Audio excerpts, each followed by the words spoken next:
Hey there, it's Gabrielle Nicolay, and you are listening to the Complicated Kids podcast. Today, I am joined by Kristen Eccleston. Kristen, thank you for being here.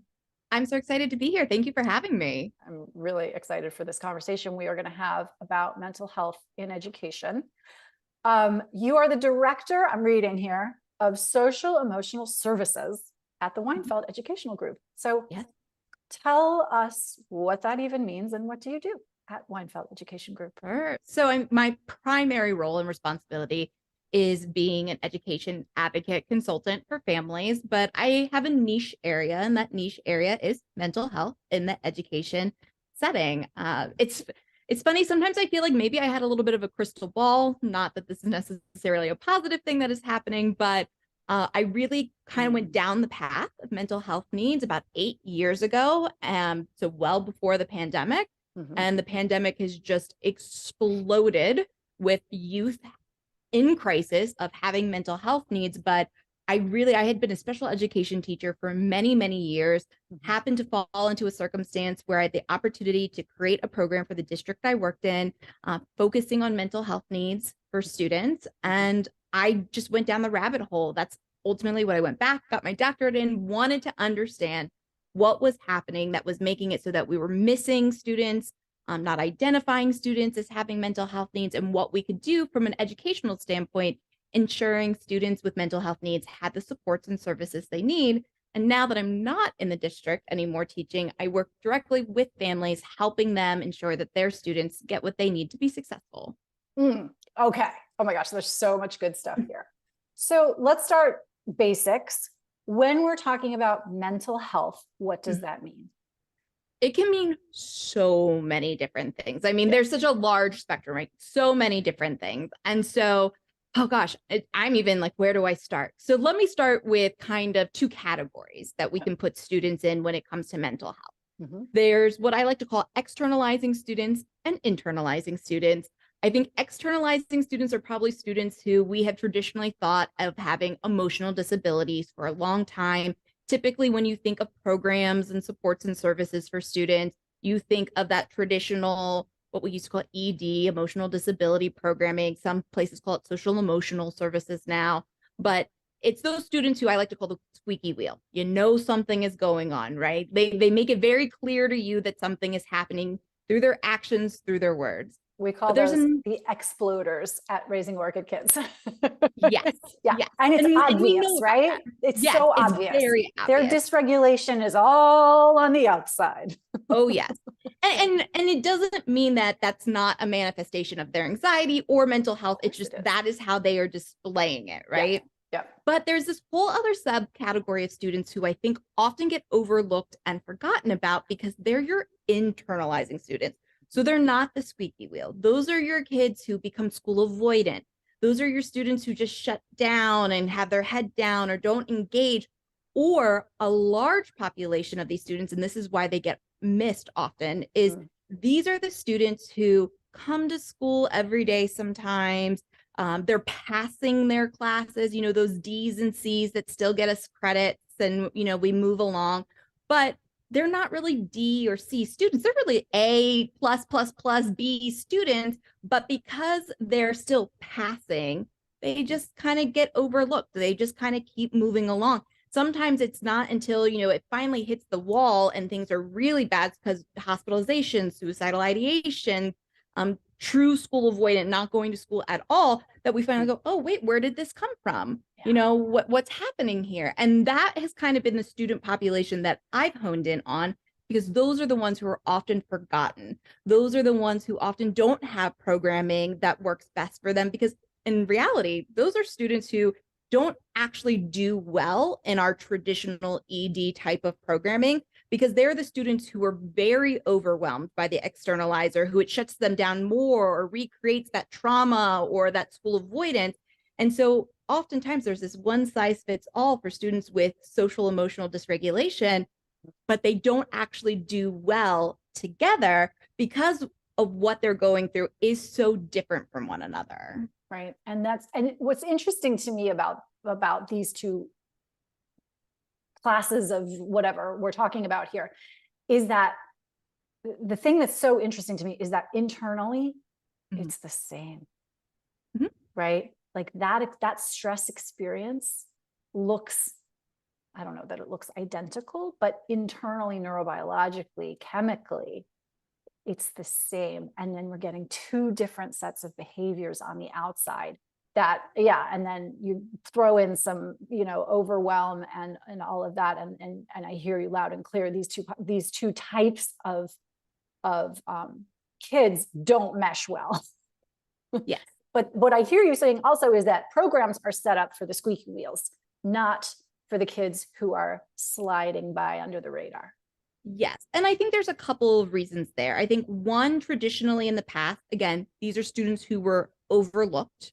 Mm-hmm. They were not identified early on. And that's actually what my research was in when I did my doctorate, was trying to figure out why were they overlooked. And really it came down to teachers just not understanding what mental health is, what it looks like, what to do when they come across it. And that is not finger pointing in any shape or form. That's just, you haven't been provided with knowledge and information on a topic. So how are you supposed to know what it looks like and what to do with it? Mm-hmm. Two, we've had an explosion of this, where I think it used to be an occasional student. Now it's a lot more students than we've ever realized. Mm-hmm. And I think three, a lot of times in the past, these students didn't get identified early on. And it wasn't until it became so incredibly impactful in the sense that they had to have an alternative placement, or, they weren't coming to school, it had to get really bad before we identified them. So there wasn't this level of service that provided to them, because when you have a child who is destroying a classroom versus a child who is willing to sit in the back with their head down, who are you going to put your attention to first? Right. Who are you going to deal with first? Now, what age group did your research, like where do you fall on, what age group of kid are we talking about here in general? So it's funny, when I originally got into this, I was working with high school students. I've always been a secondary, middle school, high school teacher. That was always where my passion lied. But then when I left and I started doing this work, I can't tell you the amount of students I work with or clients that I have who are elementary based. I would actually say I probably have more elementary based students than I have secondary students that I work with. And that was incredibly eye-opening to me. When I did my research, I didn't exclude elementary, but I really did try to focus more on that secondary, because in my mind, I felt biological things, puberty, trauma experiences, a lot of these were more impactful for that secondary student at that point in time. But boy, was I wrong. I mean, it is just as impactful at the elementary level at this point in time as well, too. Yeah. What percentage do you think, this is a little bit off topic, but not much, what percentage of those elementary students were babies and toddlers with sensory processing differences? I would say a large majority. And I actually am glad you asked me this question, because I often tell people I speak about neurodiversity and I speak about mental health. And although they are not mutually exclusive to one another, they often go hand in hand. And a lot of that is, and I can say this personally too, I'm always very open. I am an individual diagnosed with ADHD, medicated ADHD. I have no problem being open with that. But there is a mental health component that goes to it. And I think there was even a research study I came across recently that said by the age of 10, children have received upwards of 20,000 negative messages.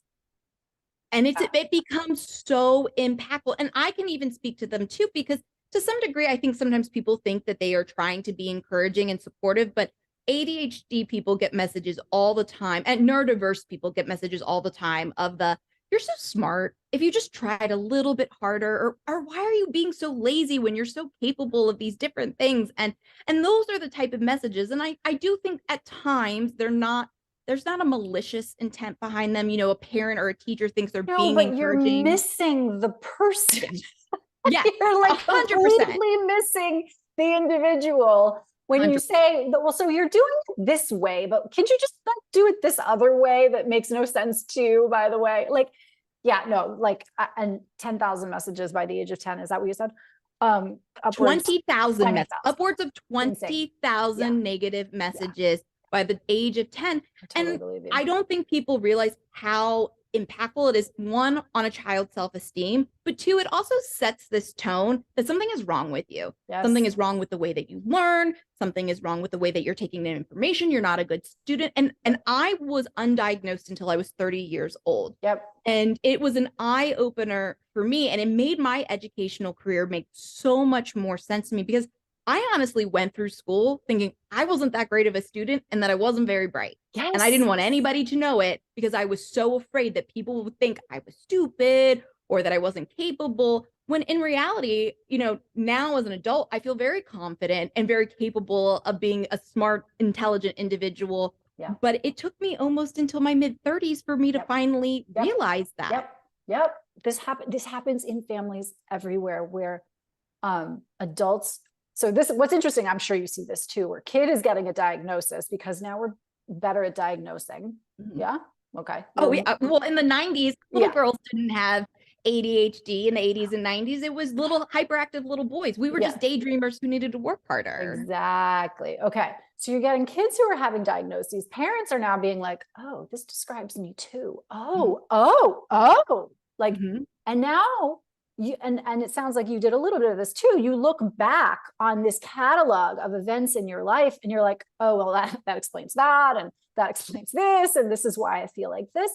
What's interesting to me about even the very brief story that you're telling about your own experiences, how quickly you were able to internalize that and move forward, probably because of your educational background.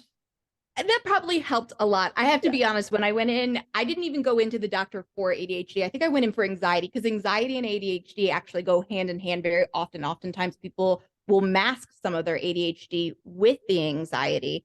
And I went in for that, and I was just talking through it with my provider, and she said, well, do you think you might have ADHD? And at that time I was a veteran special education teacher. So I said to her, you know, I've always suspected I probably did, but, you know, I don't know that I ever felt a need to follow up on it. And she goes, well, let's go through the assessment process. And I did. And it was funny when she goes through the results, she says to me, she goes, you're not a little bit of ADHD, Kristen. You're a lot of bit of ADHD. I was like, oh, okay. But it made everything make a lot more sense. And it did help me to realize that I was more capable. And what I got hung up when I was a child was the idea that I just wasn't being provided with information in a way that worked for my brain. I was being told this is the right way to learn. And because I wasn't grasping the information with the right way to learn, I made the assumption at a very young age that, okay, something must be wrong with me. And I don't want people to know that. Yeah. Contrast with a friend of mine whose child was diagnosed with dyslexia and ADHD very young, and had conversations from the age of 7. This is how your brain learns. This is what we're going to do about it. She got, state of the art 3 times a week reading intervention. She got medication for ADHD. She got knowledge and counseling from both her parents and a mental health professional about what it means to have this kind of brain. And fast forward to a young adult who has zero trouble advocating for herself and her needs, who understands how her brain works and how she needs information presented. And she is the one who goes to the professor and says, so listen, here's the deal. This is what I need. Could you please provide it? It says so here. I mean, I don't know about college disability services, but I think, for sure she's registered, and certainly in high school, extra time, 504, all of that.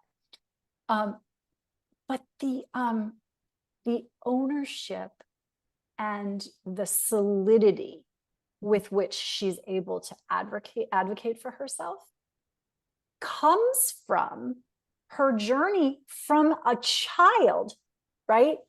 Through these different iterations, where she never had shame about, I shouldn't say she never had shame, because I don't know, but people were mindful, and she had supports in place to minimize those kinds of negative experiences. I love hearing that. Right?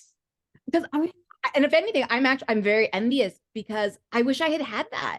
I wish I had not had to spend my 20s still thinking that I was trying to hide or mask and thinking I wasn't very capable. And because I did my master's, my undergrad, undiagnosed, having no idea. And I did much better. It's a different kind of learning at a, higher ed learning than it is at that secondary, but there were still struggles that I think it would have been a lot easier to understand had I had that foundation from a very young age.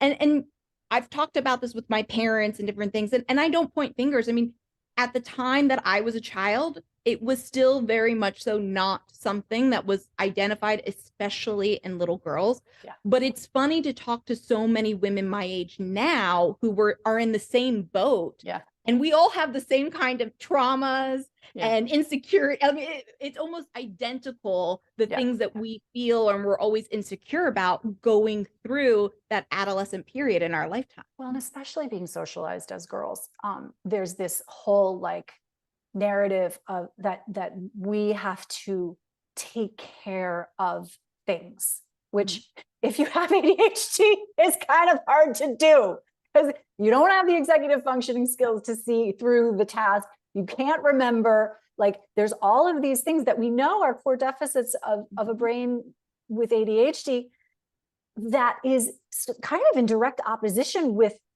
the role, I'm putting it in air quotes here, with the role of women as we are socialized. Yep. And so then you feel like, all right, well, what is even happening here? So then you're either going to go high anxiety to stay organized and on top of everything, which just sounds like right? Or you're going to go be like, I'm out. No, I'm not doing this. There's also that rejection sensitivity disorder too, that is very high in individuals with ADHD. And I think females especially, and that creates a lot of that people pleasing and not speaking up, and a lot of, hurt feelings are very easy. So I think it also creates a lot of those issues as well too, that you then have to unpack most of the time when you're an adult and you're starting to realize, oh my gosh, yeah, I am people pleasing and I don't have great boundaries and I have all these other things going on that are these side results of that undiagnosed ADHD and not getting those skill sets at a young age. Yep. And now you're in therapy and you're like, okay, well, now everything makes sense. Right. Okay. So for parents who are like, my kid has ADHD, how do I not repeat, the sins of history? How do I inoculate my child from, well, it sounds like these mental health concerns are already happening, but what's the do here? Like, how do we help kids?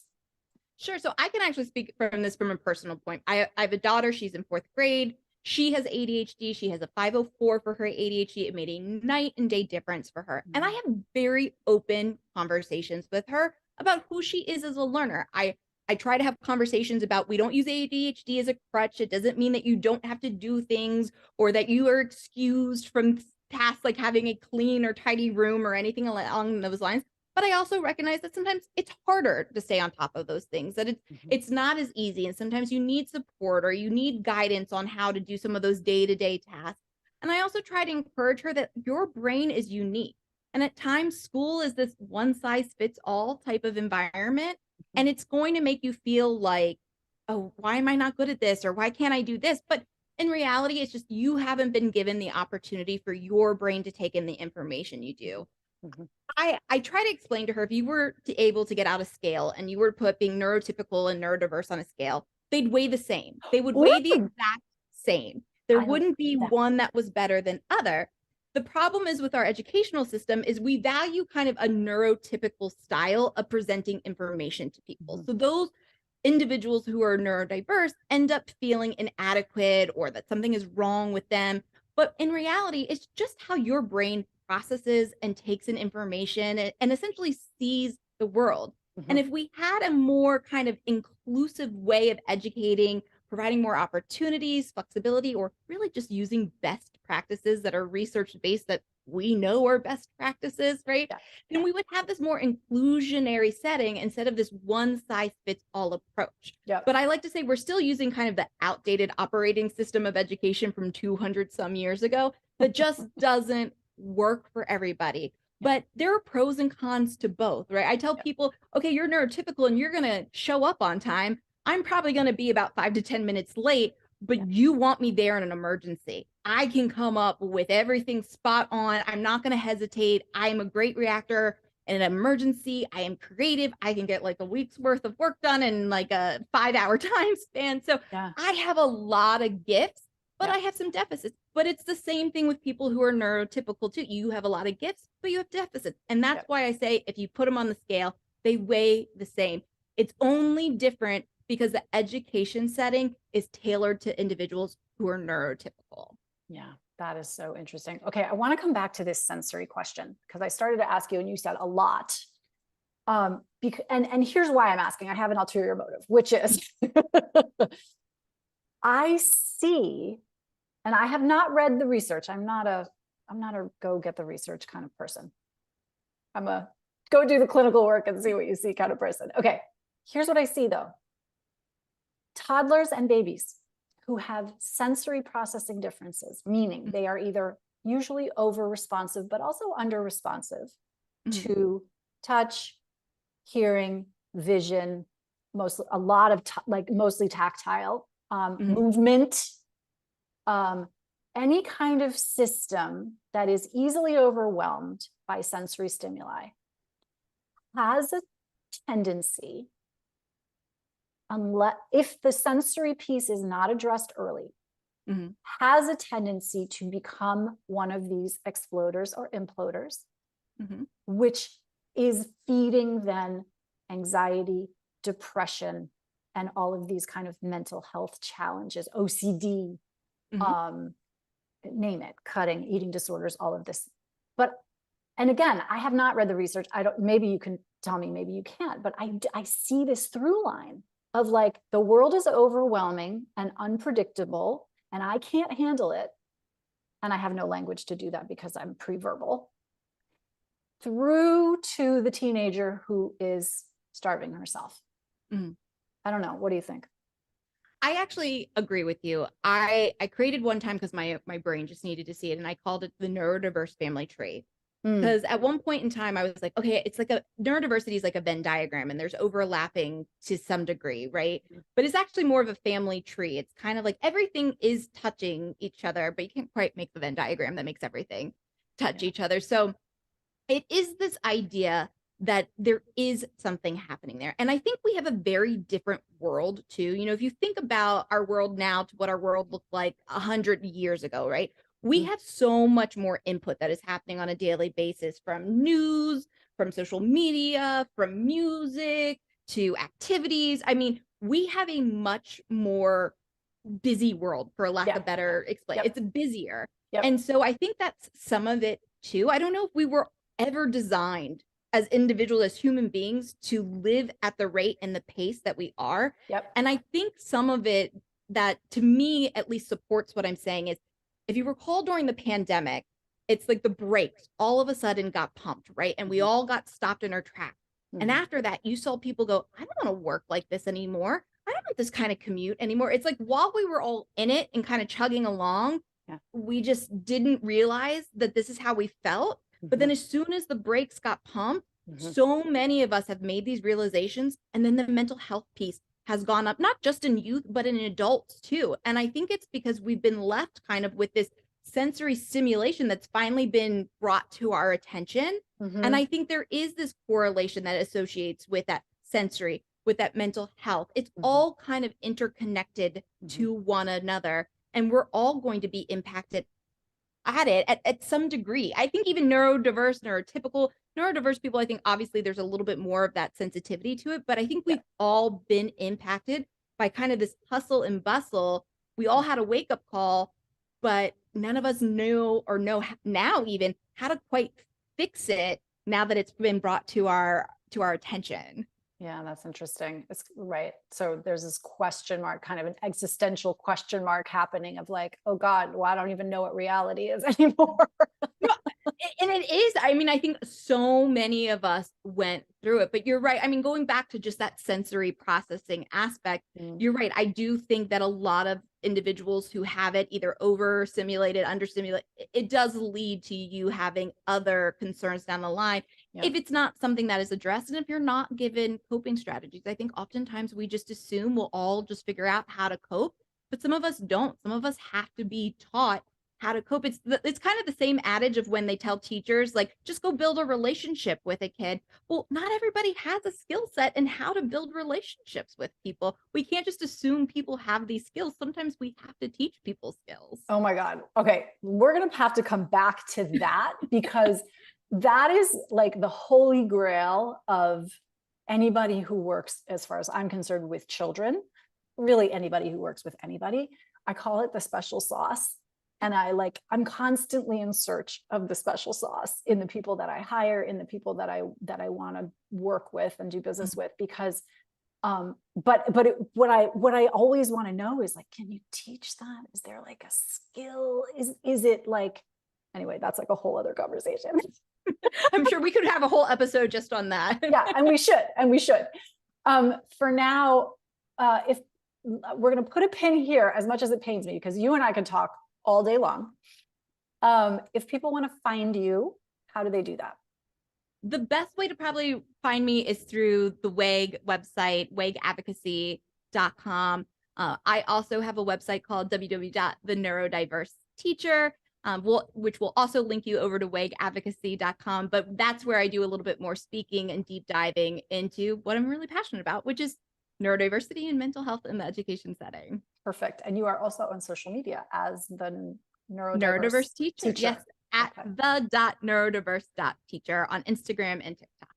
Fantastic. Kristen, thank you. Thank you for having me. I really appreciate it. Such a pleasure.